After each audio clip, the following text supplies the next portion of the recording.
Muy buenas noches amigos y bienvenidos a una edición más de Enfoque. Sucede que en algunas ocasiones de tanto usar las palabras las perdemos el respeto o incluso perdemos hasta su significado. ¿Por qué hablamos de esto? Porque hoy en Enfoque van a salir muchas palabras como libertad, transparencia, información, fake news, que a fuerza de oírlas, a fuerza de reivindicarlas, parece que han perdido su significado o sobre todo que han perdido su importancia en el debate público y en el debate político. Para hablar de todo esto tenemos con nosotros a dos profesores de la Universidad de Castilla-La Mancha, ambos destacados en la Facultad de Periodismo de Cuenca y también aquí en la Facultad de Ciencias Jurídicas en San Pedro Mártir, aquí en Toledo. A los dos les agradecemos que hayan tenido un hueco para venir a acercarse hasta la capital imperial. Profesor Juan Luis Manfredi, buenas noches. ¿Qué tal? Buenas noches, encantado de volver por aquí. ¿Cómo llevamos la pandemia?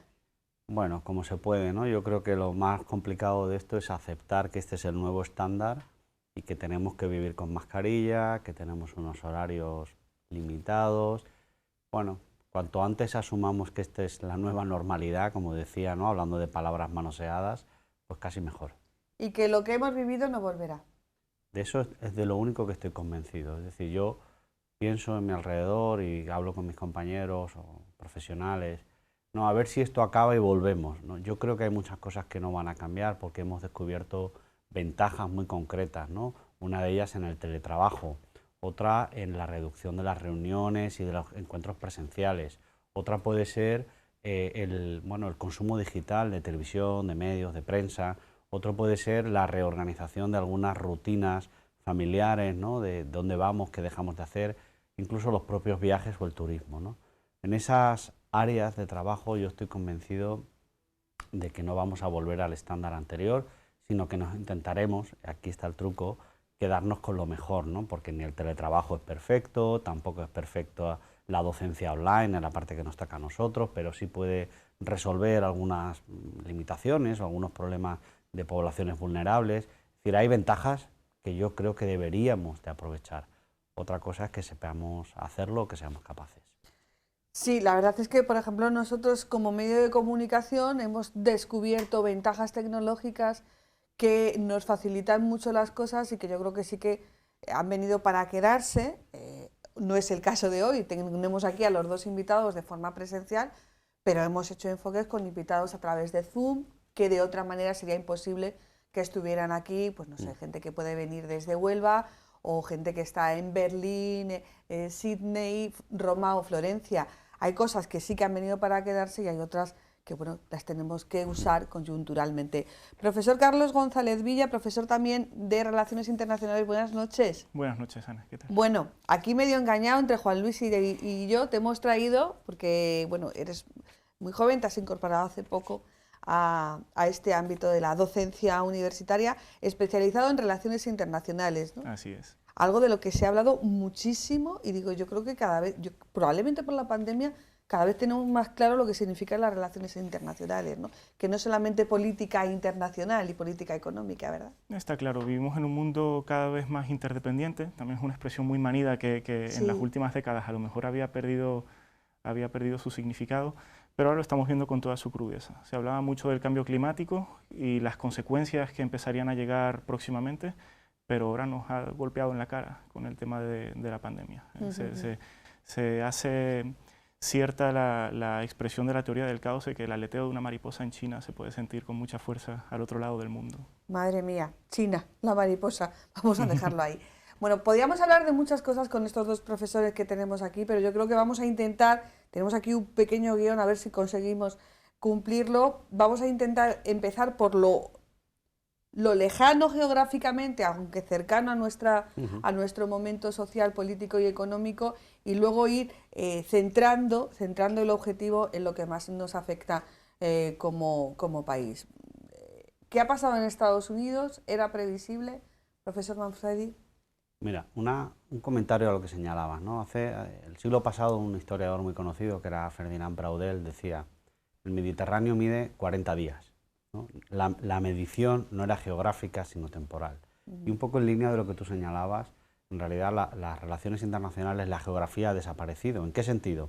en que lo que pasa lejos está cerca, lo que tú consideras que no te afecta en realidad está afectando a tu economía, a tu modo de comportamiento, a tu uso, a tus relaciones personales incluso, ¿no? Por tanto, por eso es fantástico estudiar relaciones internacionales, porque aquello que está lejos, y ahora hablaremos de Trump, resulta que afecta directamente, pues, por ejemplo, a la economía castellano-manchega, ¿no? Por ejemplo. Una titulación, por cierto, que se ha implantado hace relativamente poco aquí en Castilla-La Sí, Mancha, ¿no? estamos todavía en el tercer curso, así que estamos avanzando en la experimentación, pero estamos muy satisfechos, ¿no? Hay mucha demanda de alumnos, tenemos siempre cubierta la matrícula, lo cual es una magnífica noticia, y también es muy bueno conocer que vienen de toda España, ¿no? Es un gusto estar en el aula y escuchar distintos acentos y distintas ideas, ¿no? Incluso, poquito a poco, llegan también extranjeros, ¿no? No extranjeros Erasmus, que esos llegan siempre, sino también a alumnos procedentes quizás de Marruecos o de Europa del Este, lo cual para mí es muy muy interesante. enriquecedor para todos, para los alumnos, para los profesores y para la propia universidad. No me cabe duda, no me cabe. Bueno, ha sido requerido, perdona por el paréntesis, ha sido requerido en tu análisis sobre las elecciones norteamericanas. Sí que es verdad que lo que ha pasado en Estados Unidos nos ha afectado más allá de las simpatías o antipatías que nos generara un candidato u otro. O sea, yo creo que hay que, a la hora de hacer el análisis, hay que trascender de lo emocional y quedarse con lo económico y con la geoestrategia política, y luego ya lo llevaremos hacia, bueno, pues esta nueva sociedad telemática, esta nueva sociedad de la información o de la desinformación. Así que cuéntame, ¿en qué medida todo lo que ha pasado allí nos está afectando? Pues mira, el legado de Trump, como yo le llamo, es bastante intenso y bastante interesante y nos afecta directamente, ¿no? En primer lugar, porque Trump ha popularizado un estilo. Él tiene una forma de comportarse, una forma de relacionarse con los periodistas, una forma de tuitear a deshora, ¿no? Con estos I won elections, ¿no? Y cosas así, que afecta y que vemos que se copia en Europa. Lo vemos en algunos dirigentes, algunos lejanos y otros cercanos, ¿no? En mi equipo de trabajo definimos este fenómeno como la comunicación pop, ¿no? Ellos son amantes de los memes, de los emojis, de mandarse imágenes de Juego de Tronos, es decir, ese estilo trumpista lo estamos viendo aquí. Eso es lo primero, ¿no? En estilo de comunicación. Luego, en el ámbito económico, Trump nos lega un mundo que tiene querencia al proteccionismo económico, ¿no? ¿Esto qué significa? Que queremos levantar muros, que a veces son geográficos o son de madera o son de barro, y otras veces son muros arancelarios, ¿no? Hemos visto la salida de Estados Unidos de algunos tratados de comercio internacional, las pegas que ha puesto a determinadas cosas, el deseo que había de hacer una zona de libre comercio con el Reino Unido, y ese estilo proteccionista también lo estamos viendo en otras zonas del planeta, ¿no? Es decir, hay un detector muy cómodo, Ana, que es el siguiente. Basta con escuchar a un político cuando habla de industria estratégica, ahí significa que va a levantar una barrera arancelaria, va a proteger o va a hacer alguna cosa. Y si lo miras en la agenda, da igual en qué escala, local, regional, autonómica, europea, siempre hay un punto ahí de proteccionismo. Y en el ámbito social, por concluir con Trump, yo diría que nos deja 3 P's, ¿no? La polarización, la provocación y la protesta, ¿no? La provocación, pues es ese estilo de estar en Twitter diciendo yo soy más que tú, quítate, ponte aquí. Ese estilo de provocación hace que muchos entremos al trapo con mayor o con menor pasión, ¿no? Eso también lo vemos en Europa. La polarización la hemos visto durante todo el año, ¿no? Al final es muy difícil llegar a consensos porque estamos generando políticas no sobre un ideal republicano, sino sobre un ideal identitario, ¿no? Es decir, yo no tengo derechos por ser ciudadano de mi país, sino porque soy de esta minoría o de la contraria o de la de en medio, ¿no? Eso facilita la polarización, porque no nos une el tronco común constitucional, sino que nos une el derecho de ser por el hecho de ser una minoría, por el hecho de ser de una etnia concreta, por el hecho de ser de un sexo concreto, ¿no? Entonces, bueno, eso también está en su legado, ¿no? Y por último, en provocación, polarización, protesta, pues basta con salir a la calle. Y ya nos hemos olvidado, Ana, pero en enero, en España, salían a la calle los agricultores a decir que el diésel era muy caro, copiando las manifestaciones francesas, ¿no? Nos hemos olvidado de eso, es decir, las manifestaciones de los Black Lives Matter en Estados Unidos tienen su reflejo en España, pues quizás en los agricultores o quizás ahora con la pelea con la educación concertada. Es decir, a mí me gusta resumir eso con que todas las protestas son distintas y no tienen nada que ver la chilena con la de Hong Kong, pero todas tienen la misma melodía: provocación, polarización, protesta.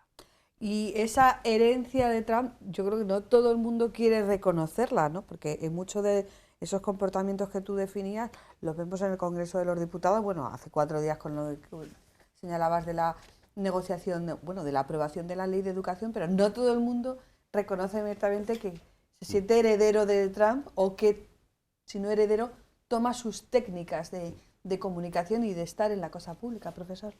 Sí, sí, así es, desde luego. Ese legado está ahí. Yo quería mencionar una cuestión a propósito de la pregunta que le hiciste al profesor Manfredi antes, relacionada con hacer un análisis casi más racional de cuál es el legado de Trump, abandonando la parte emocional. Pero es que la parte emocional ha impactado muchísimo, y no puedo dejar de recordar la mañana siguiente de las elecciones, el estado psicológico o emocional de muchísimos opinadores, en la radio en concreto y también en la televisión, que no sabían cómo leer el hecho de que la victoria de Biden no hubiera quedado certificada esa misma noche. Estaban realmente nerviosos. Y eso es, no los culpo, no lo menciono para culparlos, sino para advertir de que es muy posible que todavía no se hayan extraído las lecciones de lo que ha pasado en los Estados Unidos en estos 4 años, y de que dentro de 4 años podamos volver a tener a otra persona con apellido Trump, quizás su hija, sí, él mismo, o algún heredero directo de su legado. Pero esto que señalas es muy interesante porque ya pasó con las anteriores elecciones, las del 2016, cuando ganó Trump, que bueno, el estado de los opinadores, como tú decías, parece que en España se toma partido por uno u otro, y yo no sé hasta qué punto tenemos un conocimiento exacto, cercano, detallado de no solo cómo son los norteamericanos, sino lo que representan los demócratas y los republicanos. Yo no sé si nosotros sabemos distinguir la ideología republicana de demócrata, ¿no? Por ahí podemos, o sea, digamos que se generan corrientes de opinión que tienen una parte racional, pero tienen también una parte emocional. A la gente le cae mal Trump. Sí, pero también es cierto que en España es más difícil captar cuáles son las diferencias, pero es que el mismo Partido Republicano ha atravesado un terremoto absoluto con Donald Trump. El anterior candidato presidencial del Partido Republicano, que es el senador Mitt Romney, terminó apoyando el impeachment contra Donald Trump. El Partido Republicano pasó de ser en los años 90 un partido de derechas pro negocios a ser un partido, como lo caracterizó el profesor Manfredi hace un momento, directamente populista, un partido con actitudes populistas. Entonces, claro, la confusión que hay aquí es una confusión que tiene el propio Partido Republicano, de alguna manera. De hecho, el problema que tiene ahora el partido es que no sabe qué hacer con Trump. Es decir, o se queda con este legado. Eso nos pasa a nosotros con los expresidentes. Exacto, es decir, cerramos esa puerta ya para siempre, decimos, bueno, han sido 4 años de aventuras populistas, y volvemos a nuestras bases, que son, bueno, un partido conservador, familia, territorio, unos valores muy clásicos en la política norteamericana, o volvemos a esto del proteccionismo, de las vallas con México, de los muros, cosas que en la práctica perjudican a la economía norteamericana. Hemos visto recientemente la retirada, vamos a llamarlo así, de Estados Unidos del área del Pacífico a través de la retirada del Tratado de Libre Comercio en el Pacífico, ha permitido que China ocupe un lugar más amplio, más cómodo y más generoso. Bueno, pues esa decisión que te parece muy arrogante, ¿no? Aquí estoy yo, voy a defender lo mío, cierro las puertas. En realidad, en la economía global, cerrar las puertas es lo peor que puedes hacer. Lo peor. Puedes poner algún tipo de impuesto para que la gente que está haciendo su fábrica en otro país, bueno, pues pague un impuesto europeo, porque allí no pagan los mismos derechos laborales o no tienen la misma protección al medio ambiente. Esto lo puedo respetar. Pero si tú cierras las ventanas y las puertas y tu casa se queda solo para ti, eso te conduce al empobrecimiento y te conduce, bueno, al populismo, no tengo duda. Y de esos chips que ha dejado Donald Trump en estos 4 años de gobierno y que se han enfervorizado en estas últimas semanas, después de las elecciones y era muy curioso, ¿no? Te levantabas por la mañana y decías, no, yo quiero que alguien me diga quién ha ganado. Y no encontrabas en ningún sitio, cosa que habla también de prudencia por parte de los opinadores, ¿no? Que otras veces no ha pasado, tú lo sabes. Hay cosas que han ido calando, ¿no? Por ejemplo, las injerencias de las potencias extranjeras o de esos poderes no reconocidos en los resultados de las elecciones norteamericanas. Esto ya no es una teoría de la conspiración, la gente ya se cree que pasa eso. ¿Eso pasa o no pasa, Juan Luis? A ver, esto pasa en Estados Unidos y pasa en Europa, ¿no? Donde la Por eso te digo, para ir acercando el foco la preocupación sobre la injerencia extranjera es real y es sostenida. Bueno, yo sin duda diría, claro que hay injerencia, pero no hoy, siempre ha habido injerencia. Pues, lo que pasa es que ahora cada vez es más sofisticada, ¿no? Podemos apoyar a un candidato de un partido financiando sus campañas o dejándolas de financiar. Podemos promover iniciativas o hashtags o cosas en Twitter a favor de una idea o de la contraria. Podemos intervenir en la acción de un país, pues facilitando un tratado o dificultando, creando alianzas o rompiendo alianzas, ¿no? Es decir, siempre ha habido injerencia. El salto cualitativo, lo que nos interesa en este punto ahora mismo es esa injerencia que ahora es digital, ¿cuánto influye, ¿no? Aquí yo soy de la, digamos, de la rama conservadora. ¿Esto qué significa? Nos gustaría pensar que yo te inyecto una ideología y mañana vas a salir a votar A, B o C. Esto que en los años 50 se llamaba la aguja hipodérmica, la teoría de la aguja hipodérmica, esto está descartado en ciencias sociales. El ser humano no hace lo que se le ordene y punto. ¿Cuál es el éxito de la injerencia? En mi opinión, y todos los datos de encuestas de opinión pública avalan mi tesis, pues que hemos llegado a un entorno de desorden informativo. Es decir, yo tengo dudas de si este político no estará a favor de no sé qué ideología. Este político, ¿no? Esta cosa fascinante que quizás Carlos pueda comentar del QAnon, ¿no? De esto de la red mundial de pedófilos que nos controla. Bueno, son cosas, ideologías fascinantes, teoría de la cooperación fascinantes, pero que tienen miles, por no decir millones, de seguidores, ¿no? O sea, Soros, el QAnon, todas estas palabras que no sabemos muy bien lo que significan, pero que hacen un cajón desastre de desorden informativo, y yo sería más cruel, ¿no? Resumo esta idea con un titular, ¿no? Que es indubio pro dubio. O sea, en caso de duda estamos a favor de dudar. Esto pues es malo para la democracia. Esto antes no pasaba. No.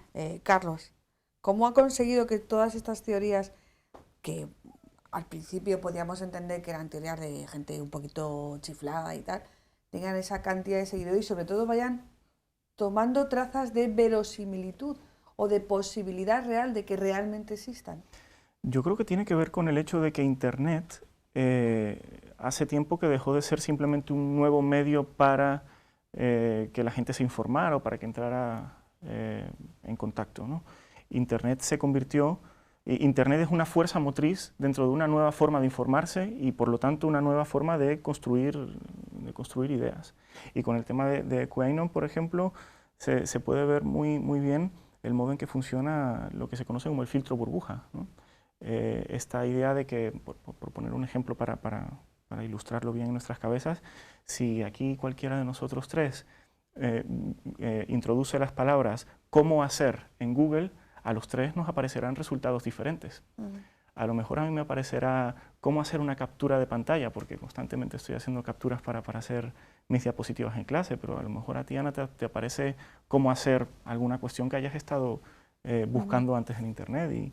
Y bueno, esto lo que hace es que nos ensimismemos y terminamos creyendo cosas que en otras circunstancias no sería así. La burbuja siempre ha existido, porque siempre hemos estado en un entorno social y nos hemos informado de determinadas maneras, pero con Internet es diferente. Es diferente porque estamos solos en nuestra casa y esto nos hace más vulnerables. Esto es importante. Luego es invisible. Cuando por la mañana encendemos nuestra radio favorita y tomamos nuestra ración de ideología favorita, pues al menos ya sabemos a lo que nos atenemos, ¿no? Si uno enciende la cadena Cero, la cadena COPE, o si uno abre el periódico La Razón o entra en el diario.es, pues ya sabemos a dónde estamos entrando. Con Internet no pasa esto. cuáles son los algoritmos que regulan la información que nos llega a través de Facebook o de Google. Y finalmente es involuntario, no tenemos opción porque al final son los medios a través de los cuales conectamos con otras personas. Y esa mezcla de soledad, de invisibilidad y de involuntariedad termina haciendo que entremos en dinámicas peligrosas creyendo, ¿no?, esta teoría de la conspiración de Quanon, de que estamos viviendo en un régimen conformado por élites globales que, entre otras cosas, practican de manera sistemática la pedofilia, y que Donald Trump, su gran misión como presidente de los Estados Unidos era desenmascarar a esta red. Y una cosa muy importante, esto nació en Estados Unidos, pero está llegando a Europa y se está implantando con bastante fuerza en Alemania ahora mismo. Aquí decía Carlos muy bien, ¿no? Nuestro ministro de Universidades, que recuerdo que es sociólogo de la comunicación, lo resume con esa autocomunicación de masas. ¿Esto qué significa? Que yo con mi móvil me lo guiso, me lo como, te mando un WhatsApp, tú me lo mandas a mí de vuelta, te mando una noticia que he leído, al final no estoy yendo al kiosco, al final no estoy yendo a la radio, al final no estoy yendo a la cafetería a conversar, sino que estoy con los que yo considero mi entorno, reforzando lo que yo considero mi ideología o mi forma de pensar. Esto es muy interesante porque además genera, vamos a llamar este fenómeno, la fortaleza de las posiciones extremas, ¿no? ¿A qué me refiero? A que si en este entorno en los que estamos aquí hoy alguien duda, no nos gusta que dudes, no nos gusta que pongas en cuestión que hay una red de a favor de, en contra de. Tienes que ser más que nadie, ¿no? Esto pasa mucho, por ejemplo, en el fenómeno de los antivacunas, ¿no? Es decir, no son gente que no tenga estudios, no son gente que tú dices, bueno, esta gente es que a saber de dónde ha sacado esta idea. No, es gente muy preparada, muy formada, y que al final es como un paso más. Oye, pues yo estoy tan convencido de lo que sé, que como estoy convencido de que hay una conspiración global de las farmacéuticas, yo me salgo del sistema. Y el que sea valiente, que me siga. Es decir, y nadie se atreve a no ser valiente, sino todo lo contrario. Ese mundo antivacuna es fascinante. La convicción que tienen del sistema, la seguridad que tienen. Antivacunas y, bueno, los anti-COVID, por ejemplo, también. Sí, que están en Alemania, que mencionaba Carlos, ¿no? Sí, que salen en Berlín a protestar contra el COVID, que además meten ahí en un marasmo que yo a veces me pierdo, Carlos, ¿verdad? Son anti-5G, pero también anti-COVID, pero meten también el globalismo.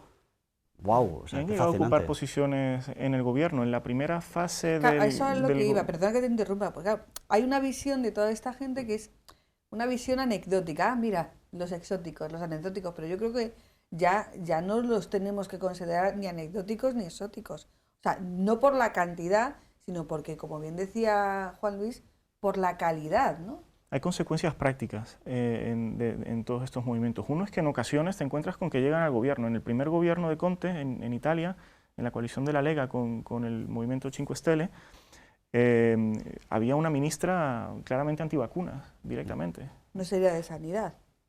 Pues ahora mismo no, pero bueno, fuera de ahí base. estaba, ¿no? Pero es posible que lo fuera. Ahora mismo no podría confirmarlo. Pero luego hay otra consecuencia práctica, quizás un poco más abstracta, relacionada con lo que mencionaba Juan Luis hace un momento de yo soy más que el otro, porque al final la información que termina valiendo es la que uno siente, o la que uno cree, la que yo considero que es así. Esta es mi opinión, y da la impresión de que ya nada es verdad.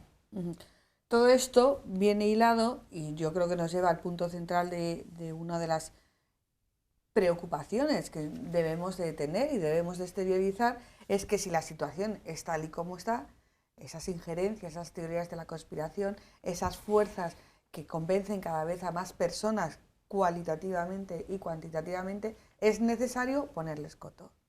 Tenemos por ahí una directiva de la Unión Europea que habla que hay que controlar la información, y hace unas semanas, bueno, unos lo llamaban el Ministerio de la Verdad, otros lo llamamos la Comisión de la Verdad. Bueno, hace unas semanas el Gobierno de España dice hay que poner coto a la desinformación, hay que acabar con esos mensajes que digan que para curar el COVID te tienes que inyectar lejía, y entonces vamos a formar una comisión cuyos componentes son directamente gente del Gobierno de España, concretamente el famoso Iván Redondo, su jefe de gabinete, y claro, se monta la mundial, ¿no? Porque dice, ¿quién es el gobierno para decir lo que es verdad, lo que es mentira, el censor que es censura? Y todo esto en la última semana, el jueves, viernes de la semana pasada, encima entra en salsa, entra en escena esa reforma de la ley de enjuiciamiento criminal que cambia lo que era antes el juez de instrucción para que las investigaciones judiciales las lleve adelante la Fiscalía, y nos encontramos con ese titular. La Fiscalía decidirá lo que es información y lo que no es información. Claro, el mare magnum es brutal, y como decía hace unos días colega Rubén Amont, dice, le pilla a la prensa en el peor de los momentos en cuanto a potencialidad de influencia social, potencialidad económica, tiene una dependencia brutal de la publicidad, de las administraciones públicas. El panorama es incierto. Necesitamos esa comisión de la verdad, necesitamos ese ministerio de la verdad, Juan Luis. A ver, esto sucede como tantas veces, ¿no? Es una magnífica idea y una pésima ejecución, ¿no? Es decir, claro que hay que tener herramientas para defenderse de esa injerencia, del mundo antivacunas, de muchas otras cosas que son peligrosas para la convivencia, ¿no? Es decir, está muy bien que no te vacunes si vives en la montaña tú solo y eres un eremita, pero si vas al colegio con tus hijos, con los míos, pues ahí estamos provocando cosas raras, ¿no? Hay enfermedades que habían desaparecido en Europa y que han vuelto, ¿no? Por tanto, esa no es tu libertad individual. Tu libertad individual es irte a vivir al coto y ahí que te busquen, ¿no? Pero cuando vives en sociedad, pues hay una serie de normas, ¿no? ¿En qué se equivoca el gobierno? Pues en 2 o 3 puntos, ¿no? Primer punto, hace un batiburrillo de ideas y de normas que no tenemos muy clara qué tienen que ver unas con la otra, ¿no? Es decir, no sabemos muy bien qué pinta la Secretaría de Estado de Comunicación en un órgano que ya existía, que además tiene dependencia militar, con la ciberseguridad y demás. Ahí hay una mezcla de competencias un poco rara. Y luego, el segundo error del gobierno es que esto no va acompañado, en mi opinión, de las medidas que fomentan la transparencia, la rendición de cuentas y la libertad editorial. Te pongo un ejemplo muy concreto. Hemos dejado morir el Consejo de Transparencia. Ahí está. Os recuerdo que hay nuevo presidente. Os recuerdo porque como ya falleció Esther hace 2 o 3 años y se dejó morir eso, queremos dejar morir la AIREF, la Agencia de Evaluación, con una dependencia económica directa para que no pueda libremente decidir qué va a evaluar y cómo y de qué manera. Tenemos al gobierno pleiteando contra los periodistas en el Consejo de Transparencia, llevándolo a los tribunales. Ese no es el camino. O sea, el camino de la transparencia es facilitar al periodista hacer su trabajo. Punto. Porque las injerencias extranjeras, el famoso voto ruso, si había voto ruso en Cataluña o si no lo hubo, etcétera, son 4. Pero lo otro es lo que sostiene la prensa. Y aquí es donde el gobierno no lo está haciendo bien. Aquí vemos problemas serios, problemas severos, ¿no? Por ejemplo, con qué tipo de IVA le ponemos a la prensa digital o a la prensa de papel, o qué tipo de actividades fomentamos para que haya mayor competitividad en el mercado audiovisual. Bueno, esto es lo que el gobierno debería llevar en la cabecera, y lo otro es una herramienta perfecta, complementaria, dentro del marco europeo. Existe un plan europeo contra la desinformación, existen unas amenazas muy concretas y muy bien identificadas, pero si mezclamos en ese batiburrillo, pues lo que sale es un Frankenstein terrorífico. Las 2 errores que mencionabas, ¿crees que son involuntarios por parte del gobierno o tienen una...? Bueno, yo no conozco, me voy a sentar aquí por si acaso tardamos en hablar de esto, no conozco ningún gobierno partidario de la transparencia y de la rendición de cuentas. Por eso dices que son 2 equivocaciones, estamos en un momento en que ya los hay que cuestionamos absolutamente todo y los hay que no cuestionan absolutamente nada. Entonces, claro, bueno, a lo mejor ha sido un error de cálculo, un error de planteamiento, pero... Los que hemos defendido la transparencia desde hace muchos años, ¿no? Siempre tenemos esa frase mítica del juez del Tribunal Supremo, ¿no? La luz es el mejor desinfectante. ¿Qué problema hay en que yo conozca las condiciones de adjudicación de los contratos? ¿Es que hay algún problema? Porque si hay algún problema, entonces a lo mejor es que por eso no me los quieres enseñar. Pero insisto, este no es un problema del Gobierno de España. Bueno, hemos tenido parálisis de la ley de transparencia durante años. Estaba a punto de salir de la mano de Fernández de la Vega, de la vicepresidenta, se paró y desapareció. En Estados Unidos Obama no ha sido muy partidario de las normas de transparencia y ha dificultado la norma, la FOIA que se llama, ¿no? En Reino Unido, bueno, pues que vamos a contar de los informes del Brexit, ¿no? No están disponibles, no eran precisos, no estaban, es decir, en general al gobierno le incomoda que el periodista tenga acceso, vea los papeles y elabore y emita sus juicios, ¿no? Eso es lo que incomoda. Por eso yo me voy a sentar aquí a esperar a ver qué gobierno hace de forma proactiva. Miradme aquí el esqueleto, estos son los contratos que doy, aquí están las facturas y este es la trazabilidad, que es la palabra clave, desde cuándo pienso la idea política, hasta quién la ejecuta y qué ofertas recibí y por qué se la he dado a A y no se la he dado a B. Hombre, yo creo que el control de la prensa, el control en definitiva de la información está en la génesis de cualquier gobierno. Tampoco nos vamos a rasgar las vestiduras, Carlos, desde que los gobiernos son gobiernos. O sea, la propaganda que también manejaba, por ejemplo, el Imperio Romano, aunque nos pille lejano, la propaganda nació con, pues eso, con el poder y con la capacidad de crítica de los ciudadanos a través de las herramientas que tenían en cada momento. Así es, así es. Cualquier gobierno quiere... Tampoco es cuestión de decir, ha sido este o ha sido aquel, ¿no? Vamos. Cualquier gobierno va a querer siempre hacer calar su mensaje, pero más allá del propio gobierno, yo creo que el hecho de que nos estemos planteando que si tiene que haber un órgano que tiene que advertir a la población de que beber lejía es malo, estamos hablando ya de un problema de fracaso como sociedad. Un problema de fracaso como sociedad no solamente en España, sino en Europa, porque esto, la legislación que se plantea es una transposición de una directiva europea. Entonces estamos hablando de un problema del propio concepto de ciudadanía, de cómo se ha venido construyendo esa ciudadanía, ¿no? ¿Cuáles son los desafíos a los que se enfrenta esa ciudadanía de los que nos tiene que proteger ese órgano? No beber lejía, no hacer caso a lo que dicen medios de comunicación de poca reputación, pero luego, por ejemplo, yo no sabría cómo podría defendernos un órgano de esas características de una mentira sistemática del propio gobierno. ¿Cómo nos podía haber sostenido ese órgano, por ejemplo, de aquel día en el que José María Aznar le dijo a Juan Pedro Valentín en Telecinco: ¿puede usted estar seguro, y los españoles pueden estar seguros, de que en Irak hay armas de destrucción masiva? Esto no nos puede defender nadie de esto, más que nuestra propia formación como ciudadanos. Ahí un poco en esa línea va con lo que yo mencionaba, ¿no? El problema que tenemos ahora es que dudamos de todo.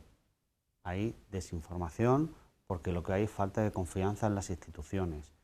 Y que la institución sea quien decida lo que es de confianza y no es de confianza es complicado. Esto es complicado, porque al final lo que tenemos que tener, y Carlos apunta muy bien, es una sociedad madura, una sociedad que pueda impulsar unas ideas, promover un pensamiento crítico, que se llama ahora esas otras palabras vacías, ¿no? Pero para eso no necesitamos un órgano, necesitamos, y aquí voy a barrer para casa, no pasa nada, ¿no? Necesitamos medios de comunicación fuertes y universidades fuertes también, ya que estamos, sí, ¿no? Pero necesitamos medios de comunicación que puedan preguntarle al gobierno por los famosos 350 millones de libras semanales que decían los pro-Brexit que les costaba la Unión Europea al Reino Unido, lo resultó falso. ¿Ahora qué hacemos? Porque seguro, con que haya un solo votante que se haya creído esa mentira, ¿ahora qué hacemos?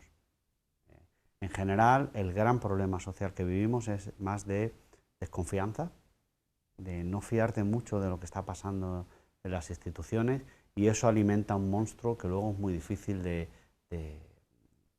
matar, ¿no? Pensemos en Trump. Lo que está pasando es que hay muchos republicanos que dudan de la legitimidad de la victoria de Biden. En Estados Unidos, o sea, una de las democracias asentadísimas, la gente duda. Pues eso es un desastre para la democracia, es un desastre para el gobierno y es un desastre para la convivencia. Bueno, en Reino Unido nadie ha dado explicaciones de esa campaña que se ha probado que fue absolutamente falsa y que hizo que un referéndum, como el referéndum del Brexit, bueno, tuviera ese resultado que tiene unas consecuencias económicas no solamente para Reino Unido, sino para toda Europa bestiales. Y todo esto, todo esto se va cociendo desde hace tiempo, esto no se genera ni en 2 meses ni en 3 meses, pero sí que es verdad que ha encontrado desde febrero de este año a nuestros días un caldo de cultivo o un escenario, yo no sé si buscado a propósito, como es el escenario de la pandemia, ¿no? No sé si había mejor escenario para poner en marcha todo esto. A ver, la pandemia tiene 2 o 3 consecuencias directas, ¿no? Una consecuencia territorial, que nos hemos dado cuenta de que el mundo global existe, es decir, la famosa sopa de murciélago, que todo apunta que está por allí, acaba rebotando aquí en Toledo, ¿no? Es decir, todo está conectado. Hay una dimensión de gobernanza, que es la incapacidad que tenemos de... Bueno, pues recuerdo que entre febrero y marzo los países europeos, los miembros de la Unión, tuvieron muchas dudas y volvieron a ese discurso nacionalista proteccionista de yo me ocupo de mis respiradores, no quiero saber nada de lo que haga mi vecino, ¿no? Bueno, pues hay un problema de gobernanza. Hemos visto que la propia OMS, la Organización Mundial de la Salud, ni quiere ni puede. No tiene medios, no tiene liderazgo y tiene a un socio principal, que es de Estados Unidos, denigrando sus capacidades un día tras otro. No, y apretándole los grifos, cortándole el chorro de dinero. Pues entonces no le pidamos a la OMS lo que no tiene y lo que no puede, ¿vale? Luego tiene otra dimensión que es económica, ¿no? Hemos visto que cuando la pandemia llega, ¡clac!, la economía colapsa, hay un shock de oferta por primera vez y esto genera que, pues lo que hemos visto, que las tiendas cierran. No hay un problema económico, hay un problema que es que no hay dónde ir a comprar. Entonces eso bloquea las tiendas, bloquea la distribución, las cadenas globales de suministro, etc. Y luego la parte más política o de gobierno que tú preguntabas, eso acelera algunas tendencias. A mí me parece, llevándolo al terreno internacional, que el posicionamiento ruso, el posicionamiento chino, al final lo que nos quieren vender es que la mano dura funciona, que esto de las libertades públicas pues tampoco es tan relevante, ¿no? Porque al final la salud es más importante. Luego, fiaros de mi vacuna y fiaros de mis medidas porque aquí no pasa nada. Eso para nosotros los europeos es muy chocante porque no va con nuestra tradición, no va con nuestro uso ni con nuestras costumbres. Entonces, eso está ahí, eso está sobre la mesa. Era el mejor escenario que nadie podía haber imaginado, la pandemia, para provocar todo este clima de cuestionamiento, de cuestionamiento barra cabreo ya, ¿no? Visto de ese modo, pareciera que alguien diseñó el escenario para que pero aquí no vamos a hacer teorías de la conspiración. Evidentemente no, pero lo cierto es que la pandemia sí que ha servido como catalizadora para que se desplieguen en toda su amplitud una serie de dinámicas que ya estábamos experimentando y eran las que estaba explicando Juan Luis hace un momento. Aquello de que de esta vamos a salir mejores, pues resultó ser absolutamente falso, porque no estábamos siendo mejores antes de la pandemia. No hay motivo para pensar que una cosa así vaya a cambiar las actitudes con respecto al nacionalismo, a la polarización social, a la debilidad de nuestros sistemas económicos que quedaron más débiles aún de lo que ya estaban después de la crisis de 2010 y a la crisis de globalización. La crisis de globalización que, aunque no se ponen en cuestión algunas instituciones como pueden ser los tratados de libre comercio, sí se pone en cuestión quien lleva su liderazgo. Y esto ya se venía viendo en los últimos foros del Foro Económico Mundial en Davos. Ya la gran estrella era desde hacía varios años Xi Jinping, como el gran campeón de la globalización.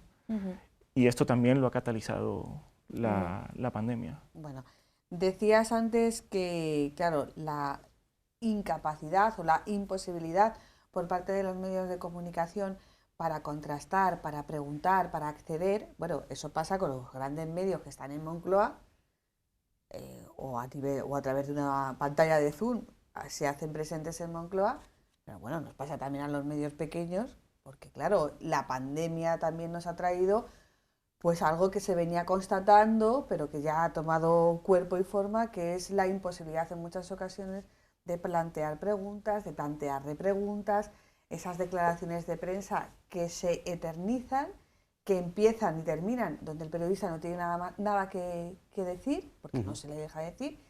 Y claro, y a todo esto viene, por ejemplo, también, hablabas tú antes de José María Aznar, esa famosa entrevista con Juan Pedro Valentín. La semana pasada el presidente del gobierno, Pedro Sánchez, manda una carta a sus militantes diciendo que no se crean nada de lo que les están contando porque están diciendo mentiras sobre la colación de el pacto o el apoyo de H. Bildu a los presupuestos. Claro, es que esto ya te lo está diciendo un presidente del gobierno, Juan Luis. Sí, a ver, Aquí hay una paradoja muy divertida, ¿no? No sé si es divertido. Explícamelo para que yo crea que sea divertido. Pues mira, cuando yo empezaba a hacer mis trabajos sobre transparencia, libertad de prensa y demás, hacia el año 2003, 2004, 2005, los grandes medios ponían muchas barreras a la transparencia del gobierno.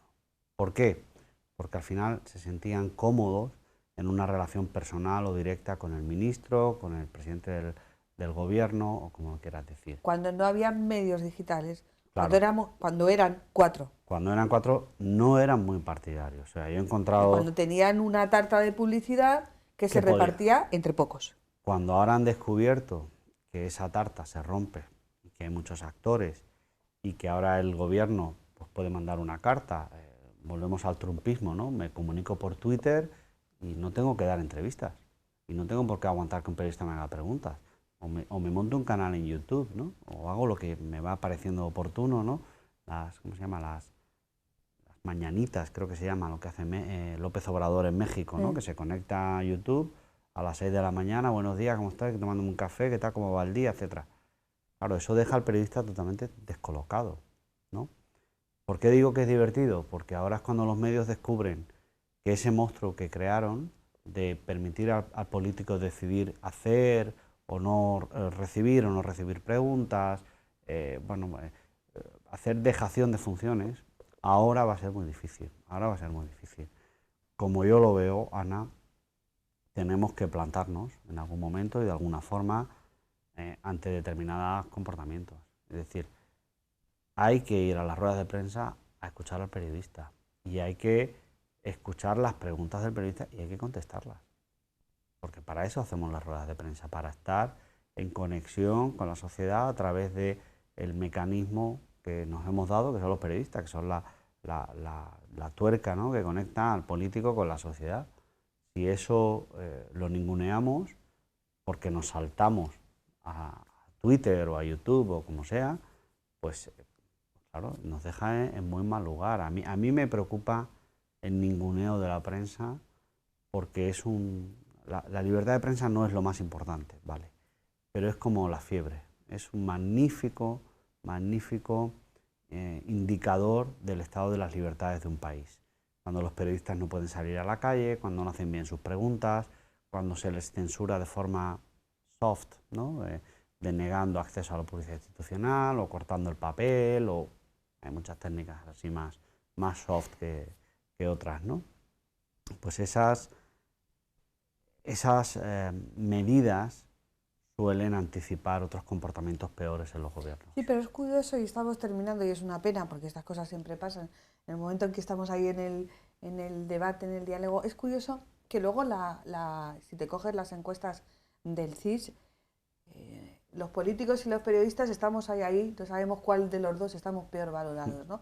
A la gente luego el reproche fundamental, y bueno, si tienes un periodista en tu círculo de amigos, ya para qué tengo que contarte, sabes que la primera, cuando vas a tomarte la caña, joder, los periodistas, ¿cómo sois, macho? Sé que no contáis nada, no sé qué.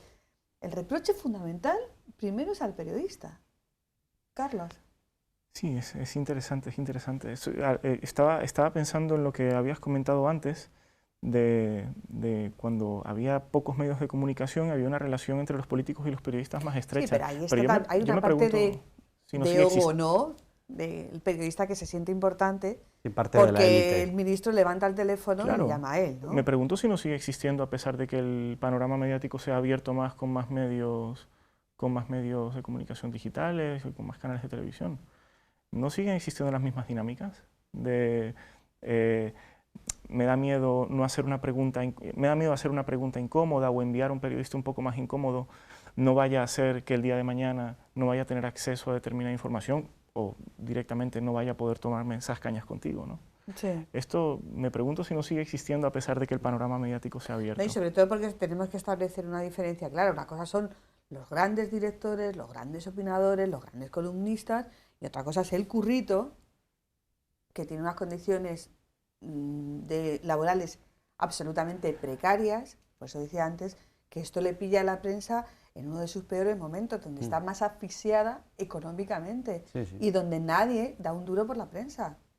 Donde tenemos periódicos que han pasado de ser los tenías que pagar a tener una distribución gratuita. De eso, claro, te daría para otro programa, pero claro, es que también hay que ponerse en el lugar del currito, La de que precariedad, o tiene trabajo o no tiene nada. La precariedad es una cuestión muy importante porque no se trata simplemente de que el periodista luego tenga peores condiciones de vida cuando llega a su casa, es que directamente no puede informarse él o ella misma para poder hacer su trabajo, no puede leer. En la época de los periodistas y grandes corresponsales eruditos, esto ya va quedando en la historia. No, los sí. grandes medios a lo mejor conservan 2 o 3 de esta especie cada una, ¿no? Pero poco a poco esto se va acabando. Bueno, 2 minutos para una reflexión final.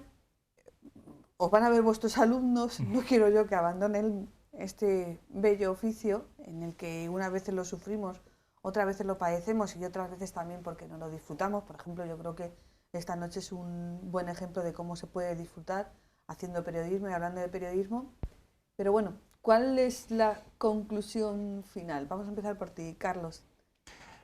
Cuando vemos determinados comportamientos chocantes, Juan Luis hacía referencia antes a las mañanitas de López Obrador, a los tweets de Donald Trump, etc., es muy fácil apuntar a los que hacen esto, o incluso desde una cierta posición de comodidad social, apuntar al público de estos productos informativos. Yo creo que el reto es ir un poco más allá y cuestionar por qué ese tipo de comunicación tiene éxito, qué es lo que pasa en la sociedad para que esto tenga lugar. Y normalmente la respuesta es que presenciamos cómo la fractura social típica de algunos países periféricos está empezando a llegar también a Europa Occidental y a los Estados Unidos. Esta es la clave, esta es la clave. Los medios de comunicación y las formas de comunicación son, como decía Juan Luis, un buen termómetro, pero el problema está en la fractura social que se va a manifestar, se manifiesta hoy en los medios de comunicación, pero que el día de mañana se puede manifestar en otros espacios y puede ser mucho más peligroso. Juan Luis. Bueno, yo me gusta decir siempre, no soy un optimista, ¿no? Pero estoy preocupado, ¿no? O sea, un optimista preocupado, pienso que es un buen momento para ejercer el periodismo. Siempre lo he pensado. Creo que tenemos mecanismos, que tenemos vías, que tenemos herramientas, que se han abaratado los costes de producción y esa es una buena noticia, ¿no? Creo que hay más temas, más agenda de temas, se puede uno especializar en más cuestiones internacionales de cambio climático, de igualdad, del tema que uno desee, que hay mucha agenda para avanzar. El reto quizás sea intentar hacer un periodismo que interese a la sociedad, como decía Carlos, y que tenga audiencia, ¿no? El periodismo funciona porque interesamos a alguien, porque lo que contamos, lo que hacemos, lo que decimos, tiene un público que nos lee. Eso yo creo que es muy interesante y es nuestro gran reto, ¿no? Crear esas audiencias, atenderlas adecuadamente y darles información razonablemente veraz, transparente y que sirva para que el gobierno rinda cuentas. Si hemos hecho eso, tendremos la carta de los Reyes Magos, yo creo que completa ya. Bueno, y tampoco dejarnos apabullar, esto yo creo que corre de mis cosechas, por informaciones que colapsan 24 horas de información. El Ministerio de la Verdad fue hace 12, 14 días, no hemos vuelto a oír hablar de ello. O sea que muchas veces parece que funcionamos un poquito, digamos que nos pellizcan y saltamos como demasiado pronto, ¿no? A lo mejor tendríamos que, parar un poquito, bueno, me estás contando esto, bueno, vamos a darle su tiempo, su reflexión, porque a veces yo creo que también todo este tipo de informaciones actúan como globos sonda, como entramos al trapo demasiado rápido y a lo mejor lo que provocamos es precisamente que ese efecto se siga produciendo. Es mi criterio. Muchísimas gracias a los dos, Carlos, Juan Luis, por estar aquí, por habernos hecho partícipes de vuestro conocimiento, de vuestras percepciones. Si tenemos a alguien que sepa dónde yo quiero saber más, pues ya saben, si están a tiempo, pues se matriculan de Relaciones Internacionales aquí en la Facultad de Toledo, de San Pedro Mártir, o también en Cuenca de Periodismo, o les buscan porque tienen publicaciones muy interesantes ambos dos. Muchísimas gracias, buenas noches y a ustedes, volvemos la semana que viene. Buenas noches.